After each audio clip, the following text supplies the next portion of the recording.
যোৰহাটৰ আয়ুক্ত কাৰ্যালয়ত কমিছনৰ অংকত বহিছে কোন? মুখ আৰু ধনৰ টোপোলা চাইহে মাটি ক্ৰয় বিক্ৰয়ৰ NOC প্ৰদান কৰাৰ ফান পাতিছে কোন বিষয়াই? যোৰহাটৰ চক্ৰ বিষয়াৰ কাৰ্যালয়ত কোনে আৰম্ভ কৰিছে কমিছন ৰাজ? নগৰৰ আৰু কৃষিভূমি কিনা বেচাৰ NOC প্ৰদানৰ নামত যোৰহাটত ভয়ংকৰ জালিয়াতি। NOC প্ৰদানৰ কাম চক্ৰ বিষয়াৰ কাৰ্যালয় অথবা আয়ুক্ত কাৰ্যালয়ত সম্পাদন নহয়। NOC কাক কেনেকৈ প্ৰদান কৰা হ'ব তাৰ আলোচনা আৰু ধনৰ লেনদেন হয় আৱৰ্ত ভৱনতে। আৱৰ্ত ভৱনত মণ্ডল, চৰকাৰী বিষয়া আৰু বিশেষ ব্যক্তিৰ মাজত হয় কমিছনৰ বিনিময়ত NOC প্ৰদানৰ চুক্তি।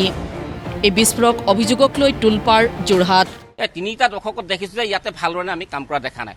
তাৰোপৰি ইয়াৰ পাছতে এই কথাটো আপোনাক কৈছোঁ, আপোনালোকে জানে যেতিয়া কিন্তু ধনবান বিত্তবান হয় দেখিব যে তেওঁ অফিচত নগ'লেও হয়, তেওঁলোকে চাৰ্কুল অফিচত নাযায়, তেওঁলোকে চাৰ্কিট হাউচত যায়। চাৰ্কিট হাউচত তেওঁলোকে চাৰ্কুল অফিচ, মণ্ডল সকলো বিষয়বিলাক মাতি নি তাতে ষ্টাম্প চিল মাৰি কাম কৰে। বিগত দিনবিলাকত যে বহু মানুহে পাৰ্মিশ্যন উলিয়াব নোৱাৰি মৃত্যু বৰণ পৰ্যন্ত হৈ গৈছে। যে তেওঁলোকক NOC উলিওৱাৰ ক্ষেত্ৰত হওক, মাটি বাৰী পাৰ্মিশ্যনৰ ক্ষেত্ৰত হওক, চেলৰ ক্ষেত্ৰত হওক নতুন নতুন অজুহাত কৰে। তাৰোপৰি আপুনি যেতিয়া এখন এপ্লিকেশ্যন ফাইল কৰিব, এপ্লিকেশ্যন ফাইল কৰি যেতিয়া আপুনি জাষ্ট আপুনি চাৰ্টিফিকেটখন অবটেইন কৰিবলৈ যাব, দেখিব যে সামান্য এটা অজুহাতত এইখন ৰিজেক্ট কৰি থৈ দিছে। মাটি বাৰী সংক্ৰান্তীয় এই গোচৰবিলাকত তেওঁলোকে কি কৰে, এটা ভিতৰুৱা বুজাবুজি কৰে। যিটো পাৰ্টি শক্তিশালী হয়, ধনবান হয়, তেওঁলোকৰ পক্ষ লয়। বছৰ বছৰ ধৰি যোৰহাটৰ জনতাক মাটি ক্ৰয় বিক্ৰয়ৰ ক্ষেত্ৰত হাৰাশাস্তি কৰাৰ অভিযোগ জিলা প্ৰশাসনৰ বিৰুদ্ধে।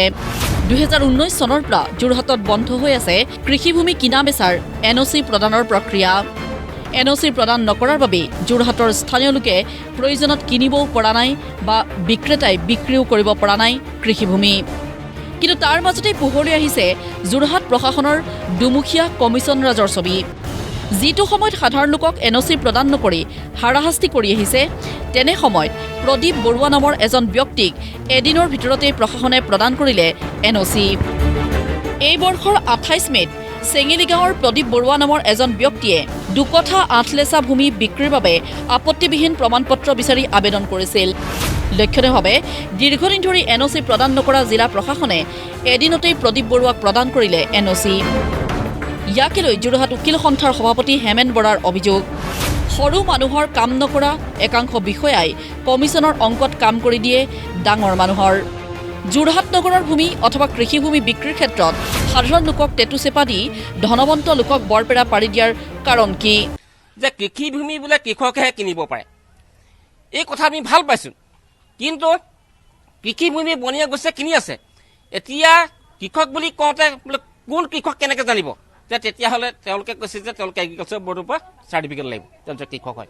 তেতিয়া আমি প্ৰশ্ন কৰিছোঁ যে এজন প্ৰাথমিক বিদ্যালয়ৰ শিক্ষক, তেওঁ ঘৰতে মাটি আছে অলপ, তেওঁ ককাই ভাই আছে, একঠা মাটি তেওঁ কিনিব খুজিছে ৰিটায়াৰমেণ্টৰ পইচাই, তেওঁ কৃষকত পৰে নে নপৰে? তেতিয়া সেই কথাটো নিৰুত্তৰ তেওঁলোকে। মানে এজন প্ৰাথমিক বিদ্যালয়ৰ শিক্ষকে নিজৰ দাঁতিতে থকা একঠা মাটি বংকৰ ককাই ভাইৰ মাটিকণ কিনিব নোৱাৰে। তেওঁ এজন সাধাৰণ আপুনি ব্যৱসায়িক কওক, এখন গেলামালৰ দোকান আছে, তেওঁ কি কৃষক হ'ব নোৱাৰে নেকি?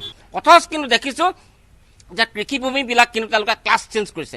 ক্লাছ চেঞ্জ কৰিবলৈ টকা পইচা দৰকাৰ হয়, আৰু সেই ক্লাছ চেঞ্জ কৰোঁতে যিটো এটা দীঘলীয়া প্ৰক্ৰিয়া হয়, গাঁৱৰ মানুহে সেই কামটো কৰিব নোৱাৰে। গতিকে যেতিয়া কিন্তু বহিৰাগত বণিক গোষ্ঠীয়ে একেলগে 50 বিঘা মাটি কিনে, ধনবান হয়, বিত্তবান হয়, তেতিয়া কিন্তু তেওঁলোকে কি কৰে, তেওঁলোকে এৰাতিৰ ভিতৰত সকলোবিলাক কাম কিন্তু তেওঁলোকে কৰে। যোৰহাট উকিল সন্থা আৰু ৰাইজৰ প্ৰতিবাদৰ পাছতো প্ৰশাসনৰ এই স্থিতিক লৈ খিলঞ্জীয়া লোক বিপদত পৰাৰ অভিযোগ। যিটো সময়ত অসম চৰকাৰে খিলঞ্জীয়াৰ ভূমি খিলঞ্জীয়াৰ হাততে থাকক বুলি কঠোৰ পদক্ষেপ গ্ৰহণ কৰিছে, সেইটো সময়তে দেখা পোৱা গৈছে যোৰহাটত একাংশ বিষয়াৰ বাবে কিন্তু সমগ্ৰ ব্যৱস্থাটোৱে প্ৰশাসনত পৰিণত হৈছে। যদিহে কোনোবা ধনিক শ্ৰেণীৰ ব্যক্তি হয়, বিশেষকৈ যদি তেওঁ অসমীয়া নহয়, দেখিছে যে বহিৰাগত বনিয়া হয়, কোটি টকাৰ সম্পত্তি কিনিছে, তেতিয়াহ'লে দেখিব যে অতি কম সময়ৰ ভিতৰত তেওঁ যি কিনা বেচাৰ যিটো পাৰ্মিশ্যন, অনুমোদন প্ৰদান বিভাগীয়, এইটো হৈ যায় আৰু ৰেজিষ্ট্ৰেশ্যন সোনকালে হৈ যায়, তাত কোনো অজুহাত নাথাকে। কিন্তু যদি এজন সাধাৰণ গাঁৱৰ মানুহে বা টাউনৰ এজন সাধাৰণ মানুহে তেওঁ এই যি কষ্ট কৰা উপাৰ্জন ধনেৰে কিছু মাটি তেওঁ ক্ৰয় কৰিব বিচাৰে, পাৰ্মিশ্যন বিচাৰে, তেওঁ কিন্তু আচলতে মাহৰ পিছত মাহ তেওঁ অহা যোৱা কৰি থাকিব লাগে, ইয়াত পাৰ্মিশ্যন নিদিয়ে। ভিডিঅ' জাৰ্নেলিষ্ট পৰাগৰ সহযোগত যোৰহাটৰ পৰা পৰমানন্দ বৰাৰ ৰিপৰ্ট, প্ৰতিদিন টাইম।